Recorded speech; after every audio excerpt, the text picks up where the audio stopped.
Olá, muito boa tarde e votos de um feliz ano de 2016. Neste dia propomos ideias para um bom começo do ano novo. No realismo das circunstâncias sociais que marcam a atualidade, queremos encontrar estratégias que permitam olhar mais longe, procurar ideias que motivem ultrapassar as dificuldades que vão surgindo através da perspectiva de um economista e de um filósofo. Joaquim Cadete e José Luís Nunes Martins, hoje convidados do programa Eclésia. Muito boa tarde. Obrigado por estarem neste dia no programa Eclésia e votos de um feliz ano de 2016. Permitam que comece este nosso diálogo com uma frase do Papa Francisco na mensagem para o Dia Mundial da Paz, para este dia, onde ele afirma, aliás, logo no início: não perdemos a esperança de que o ano 2016 nos veja a todos firme e confiadamente empenhados nos diferentes níveis a realizar justiça e a trabalhar pela paz. O Papa não perde essa esperança. E vocês, como começam também com a esperança de que este ano seja de justiça e paz? Sim, a ideia que me parece que trespassa toda a mensagem do Papa é de uma luta contra a indiferença. E, na verdade, não é assim tão difícil vencer esta resistência que nos mantém algo atordoados, acomodados na nossa realidade, sem a tentar modificar. O Papa lança-nos um desafio relativamente simples: vencer a indiferença, e isso é motivo para ter esperança, porque afinal não é assim uma coisa tão difícil. Não... É um desafio simples de concretizar, na sua opinião? Essa ultrapassar a indiferença? É um desafio muito simples de concretizar. Mas parece que contagia muito da nossa sociedade, muito do nosso globo. É verdade, mas o Papa fala em melhorar a realidade onde vivemos. Os nossos vizinhos, os doentes que estão ao nosso lado, e isso não é assim tão difícil. A ideia de que é difícil é provavelmente uma das teses principais daqueles que defendem a indiferença e de que isto somos muitos e que são as organizações não governamentais que têm que fazer, ou os próprios governos, mas não há uma responsabilização individual. A ideia é: há uma globalização da indiferença neste momento. E o Papa o que nos diz é preciso ter esperança, vamos ter esperança, porque afinal, se cada um fizer o seu trabalho, isto vai melhorar e muito. Portanto, parece... Ainda no diagnóstico, qual é a opinião de Joaquim Cadete? Eu concordo com o que já foi dito. Penso que a forma como poderemos ultrapassar as dificuldades passa necessariamente por pequenos passos no nosso dia-a-dia. Esses pequenos passos significa estarmos próximos dos problemas que vamos encontrando no nosso trabalho, nas nossas relações com as famílias e, consequentemente, o ponto de ultrapassar a indiferença decorre do nosso empenhamento em tentar aproximar-nos dos outros. Em todo caso, esta indiferença está na gênese de conflitos mundiais. Foi a nossa indiferença em relação, por exemplo, ao Médio Oriente, em relação a muitos pontos do globo, que fez com que a guerra fosse chegando à nossa porta. Certo. Uma das expressões que o Papa utiliza e que mais me deixou fascinado é a ideia de que o ano 2015, e é difícil encontrar um Papa que consiga sintetizar um ano numa frase, o ano 2015 foi o ano da Terceira Guerra Mundial aos pedaços. Sim. E esse é... E talvez seja uma das formas que a indiferença tem de nos afetar, é de que a coisa não é grandiosa de uma vez por todas, é um pouco aqui, um pouco ali. A questão, por exemplo, dos migrantes do Médio Oriente, o que temos assistido é que, a dada altura, até deixa de ser notícia porque não há grande novidade. E afinal são só 200, são 50, são 1000 num dia. Mas depois acaba por se anestesiar pelas doses homeopáticas que se vão utilizando. Em causa está, então, mudar atitudes de cada pessoa e em cada momento, localmente, no instante? Eu tenho a ideia que existe uma diferença grande entre atitudes e comportamentos. Os comportamentos são aquilo que nós fazemos e que pode ser gravado por uma câmara de televisão, por qualquer coisa. Mas são ditados pelas atitudes. As atitudes são a nossa postura interior perante as coisas. É claro que eu posso dizer bom dia ao Paulo e desejar-lhe um mau dia no fundo de mim, quer dizer, mas a verdade é que... Não acredito. A verdade é que não pode haver um comportamento que seja realmente eficaz, que cumpra realmente a função de mudar o mundo, se não se radicar numa atitude, porque rapidamente vai encontrar uma fuga de se desvanecer. E sim, é preciso mudar a nossa forma de ver as coisas. É preciso perceber que, eventualmente, a Europa, nós que vivemos na Europa, precisa de se abrir, e só quando se abrir mais é que se torna mais rica. Vamos seguindo o nosso itinerário de conversa para irmos a problemas globais, a atitudes mais globais, onde a economia, se calhar, tem um peso determinante na sua decisão. De facto, estes comportamentos do dia-a-dia vão sendo cada vez mais, enfim, moldados por decisões económicas globais? Sim, eu penso que o que nós temos vindo, e o próprio Papa alerta para essa questão, é a crescente indiferença. E eu acho que este sentimento que nós vamos encontrando cada vez mais, de forma mais frequente, decorre, ou começou a acentuar-se de forma muito significativa com a crise financeira. Essa crise financeira inicialmente era financeira, passou depois para uma crise económica, e depois, mais tarde, tornou-se uma crise social e com efeitos, inclusive, políticos. A minha leitura é que, muitas vezes, face a tudo o que nos tem vindo a acontecer, a nossa reação de proteção passa pela indiferença. Nós vamos vendo os outros a começarem a sofrer, mas a forma de nós não tentarmos sentir o problema dos outros é tornar-nos indiferentes. E é possível manter internamente essa atitude? Eu acho, inevitavelmente não, porque os problemas vão cada vez mais tocando na nossa zona de atuação, na nossa esfera de atuação. E, portanto, aliás, essa questão dos migrantes é exatamente isso. Quer dizer, inicialmente, os problemas sociais de algum abandono destas zonas, sistematicamente do parte do Ocidente em relação ao resto do mundo, fez com que estas pessoas, mais tarde ou mais cedo, tenham que procurar uma alternativa, porque não é viável continuarem a viver onde estão. E isso está a começar a entrar pela Europa, e isso vai começar a ter um problema. O ano de 2016 vai ser um ano crucial para percebermos até onde a dita União Económica e Monetária tem um lado social.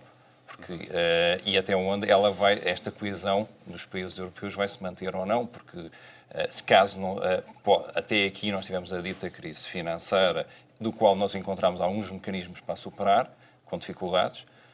Temos neste momento uma crise de migrantes, mas não sei até onde há solidariedade ao nível destes países todos para poder tentar resolver esta situação. E, portanto, eu acho que esse vai ser a grande questão, pelo menos na Europa, neste ano. A hegemonia da economia já está ultrapassada? Temos o centro colocado na pessoa humana, na sua opinião? Eu acho que ainda não. Acho que claramente... E ainda está aí, enfim, o passo a dar e que tarda em ser dado? Eu acho que nós ainda não temos a pessoa humana no centro das políticas públicas, inevitavelmente porque muitas vezes dentro do centro das políticas públicas procura-se mais adiar resoluções do que resolver efetivamente os problemas. Indiferença também. E aí, mais uma vez, indiferença sobre as verdadeiras questões que geram as fontes de atrito em termos económicos e que mais tarde ou mais cedo vão ter uma implicação a nível social. E, portanto, daí que quando o perfil de um político continua a ser dominado por tentar agradar uma audiência, mas não ter resolver os problemas de fundo que existem, quer na sociedade, quer na economia, consequentemente, isso vai fazendo um adiar da questão da pessoa humana estar verdadeiramente no centro das políticas públicas. José Luís Nunes Martins, de forma que a reflexão filosófica olha para estes problemas económicos e sociais que tanto têm marcado os últimos anos e vão continuar a marcar, por certo? São problemas sérios, profundos e que, eventualmente, têm consequências muito fortes ao nível existencial, ou seja, ao nível do bem-estar das pessoas. Os ciclos políticos são muito mais curtos do que os ciclos humanos. Os ciclos económicos também são mais curtos do que os ciclos humanos. Ou seja, se um ciclo político tem 4, 5 anos, um ciclo económico, não sei exatamente qual é que é o padrão standard. 8 a 9, depende. 8 a 9. Ok, mas nós temos que... Quer dizer, se eu tenho um filho que tem 8 anos, não cumpriu um ciclo, está agora a começar uma coisa, não é? E a minha família tem um horizonte muito mais largo. E talvez seja esta questão fundamental entre aquilo que é uma verdade objetiva, uma verdade económica, uma verdade social e uma verdade existencial, ou seja, o que é que eu quero da minha vida para além destes ciclos todos? Quer dizer, eu neste momento, o Papa fala, por exemplo, no problema do desemprego. Eu neste momento tenho emprego, mas se eu colocar a questão mais profundamente, eu não sei se terei emprego daqui a 5 anos. E, portanto, o problema do desemprego é, aparentemente, um problema que não me diz respeito neste momento diretamente, mas que filosoficamente eu tenho que pensar que também me pode dizer a mim respeito. Não é uma condição sine qua non, ou seja, os problemas não são problemas apenas se me afetarem a mim. Esse talvez também seja outro dos mecanismos da globalização da indiferença. Mas a verdade é que importa perceber que nós, no fundo, somos todos iguais. As nossas diferenças são de nome, da cor da pele, do ano de nascimento, mas no fundo andamos todos à procura de ser felizes e à procura de, eventualmente, de uma realização plena. A maior parte das pessoas não sabe muito bem como é que o há de alcançar e, eventualmente, torna-se, desculpa a expressão, mas vítima daquilo que lhe querem vender. Quer dizer, se tiver este automóvel, se tiver uma casa junto ao mar, eventualmente com o automóvel tem 2 filhos bonitos e um cão. Quando nós compramos estas felicidades pré-empacotadas nesta lógica de consumo, arriscamos-nos a perder o fundo e a perder o chão. E quando perdemos o chão, estamos completamente perdidos e estamos ainda mais abertos e sequiosos de alguém que nos dê uma orientação e, eventualmente, há especialistas em marketing que nos vão colocar a questão muito centrada no consumo. Se consumir isto, se andarmos por aqui... No caso, o José Luís diria, para conquistar essa felicidade, o que é que diria? Não se consumir isto ou aquilo, mas... Amar.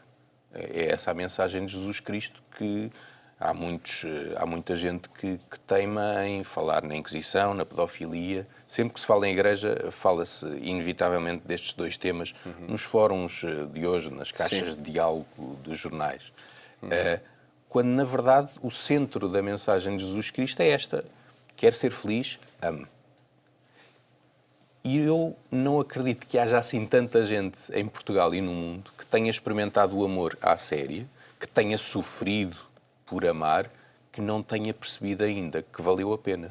Diante dessa proposta, enfim, as circunstâncias económicas, etc., têm outra leitura?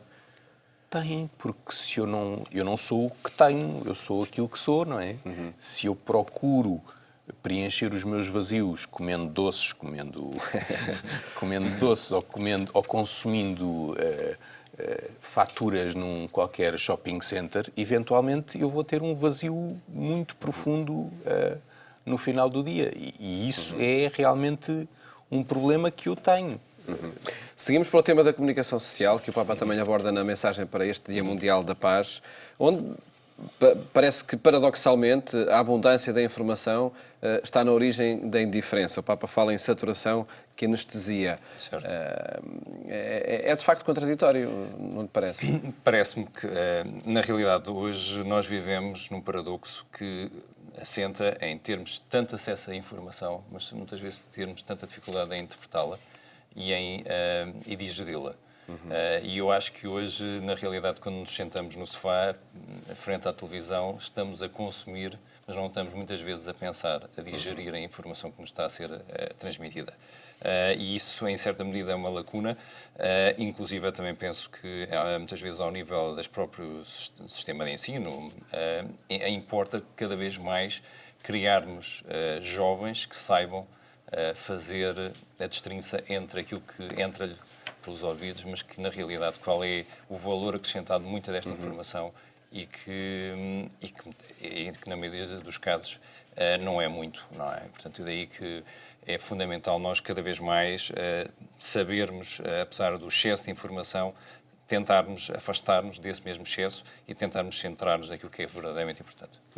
Monopoliza a comunicação social, na sua opinião, José Luís? Sim, eu acho que, apesar da aparente quantidade de informação, há muita informação muito parecida nos diferentes canais.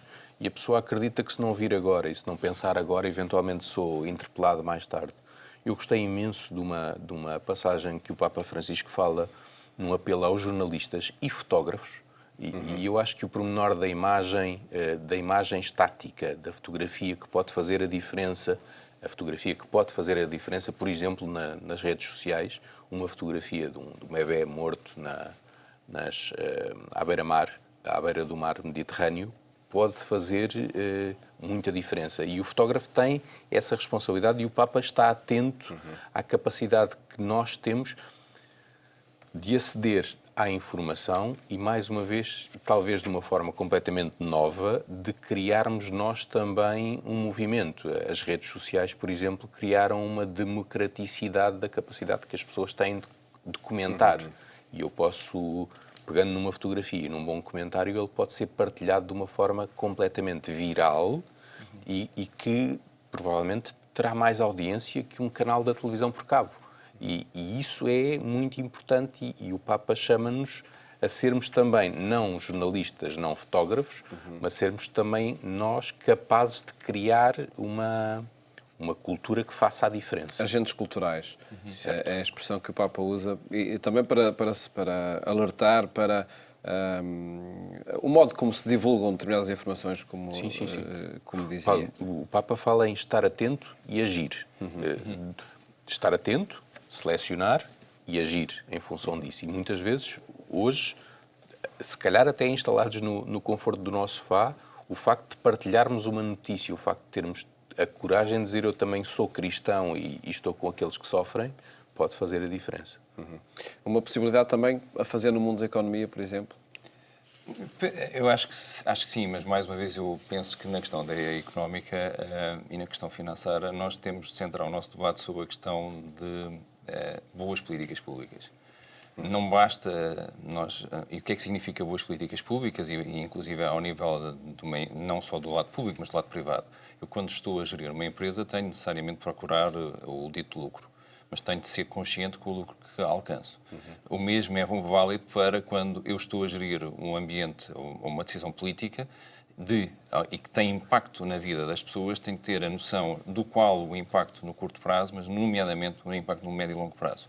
E nós vemos, e a mim me parece na questão económica, que frequentemente as decisões são centradas sobre o impacto imediato, mas os impactos de médio e longo prazo nunca são verdadeiramente quantificados.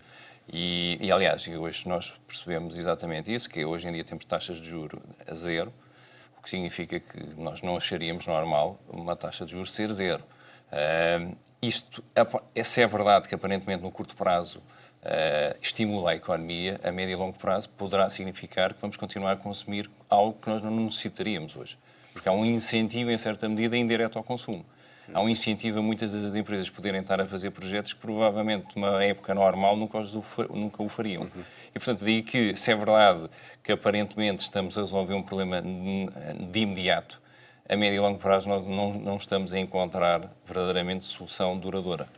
E isso gera dito sentimento de frustração, e o sentimento de frustração a prazo é um potenciador do sentimento de indiferença. Portanto, e daí que há aqui uma cadeia que no passado já tem vindo a ser implementada de decisões e que nos tem conduzido até aqui e provavelmente vai-nos continuar a ser implementada e vai-nos continuar a potenciar mais indiferença. O setor e o ambiente da educação pode ser um setor para transformar tudo isso e aí até com responsabilidades, por exemplo, tanto na família como em escolas ligadas à Igreja Católica, por exemplo? Eu acho que inevitavelmente que sim, porque o fundamental hoje em dia na questão da educação é estarmos a formar jovens que saibam pensar, que tenham sentido crítico e que sejam capazes de, face àquilo que se vai sendo decidido, terem uma postura interventiva de procurarem percebendo quais são os erros potenciais das medidas que estão a ser implementadas, tentarem questioná-los com argumentos válidos e não apenas com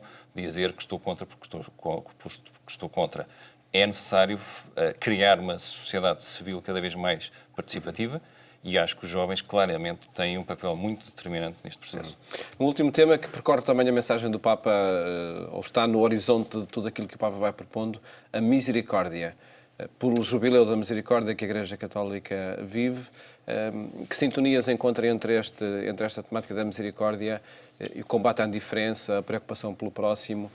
Eu acho que a ideia do Ano da Misericórdia e o lançamento do Ano da Misericórdia no dia 8 de dezembro, portanto, nos 50 anos do final do Concílio Vaticano II, é uma mensagem muito significativa e que tem uma importância fundamental para dentro da Igreja. E permite-me fazer esta leitura de para dentro da Igreja. O que o Papa nos está a pedir, quer-me parecer a mim, e isto apenas me diz respeito, é uma opinião absolutamente pessoal, é que nós sejamos capazes de gerir o equilíbrio entre a justiça e o perdão. Ou seja, deixarmos de ser intransigentes, deixarmos de condenar as outras pessoas e aceitarmos. E aquilo que pode parecer algo de senso comum, é um ano de misericórdia, de amor ao outro. Não. É um ano de perdoarmos aquilo que não temos andado a perdoar. É um ano de deixarmos de condenar aquilo que temos condenado. E nós vemos que, com a chegada deste Papa, houve vários setores da Igreja que se mostraram um bocadinho resistentes, porque acham que é demasiado pouco intransigente, permite-me o eufemismo, é pouco intransigente. E o que o Papa diz, não, este ano, ser Igreja passa por incluir aqueles que temos andado a condenar. E isto é um desafio gigantesco para o padre da minha paróquia e para todos os outros padres. É um tempo de perdoar e esse talvez seja o caminho deste ano. Não é um senso comum. Eu lembro-me que a minha primeira reação quando foi o ano da misericórdia, então vai ser um ano igual aos outros, não é? Amor pelos pobres e tal. Mas não, a verdade é esta, neste ano é tempo de deixar de condenar e de incluir. Como é que vê este tema também no nosso cotidiano? Eu vejo, quer dizer, mais uma vez, pegando muito na minha realidade associada ao mundo económico e financeiro, eu acho que a questão da misericórdia continua a ser central. Muitas vezes, nas nossas decisões, nós tendemos a ver aquilo que é o lado, estritamente o meu lado, que é o lado financeiro, e esqueço muitas vezes o lado do outro. E, portanto, eu acho que aqui É possível dar esse passo? Acho que cada vez mais nós temos ter consciência do lado do outro, porque inevitavelmente um destes dias poderemos ser nós o outro. E, portanto, é daí que eu acho que esta crise financeira tem-nos vindo a alertar exatamente para isso, que é, praticamente hoje todos nós temos amigos que em certa medida já foram afetados por este processo. E isso vai continuar porque estes processos são lentos, e muitas vezes, dada a incapacidade de tomar as decisões mais corretas devido a estas pressões de curto prazo, nós vamos vamos assistindo ao alastrar deste processo social de degradação. Portanto, eu acho que cada vez mais a importância da misericórdia, exatamente da atenção aos outros, tende a ser a solução não só para os outros, mas para nós próprios. E tal como já foi dito, hoje em dia o benefício de dar aos outros é acima de tudo um benefício para nós próprios. Beneficiamos dessa satisfação. O nosso tempo chegou ao fim. Agradeço-vos terem estado aqui a partilhar ideias para este ano, a partir da mensagem do Papa para o Dia Mundial da Paz, e um feliz Ano Novo. Muito obrigado. Muito obrigado por terem estado neste programa. E para todos, expressamos os sinceros votos de um feliz Ano Novo. Uma boa tarde. Até à próxima segunda-feira, se Deus quiser.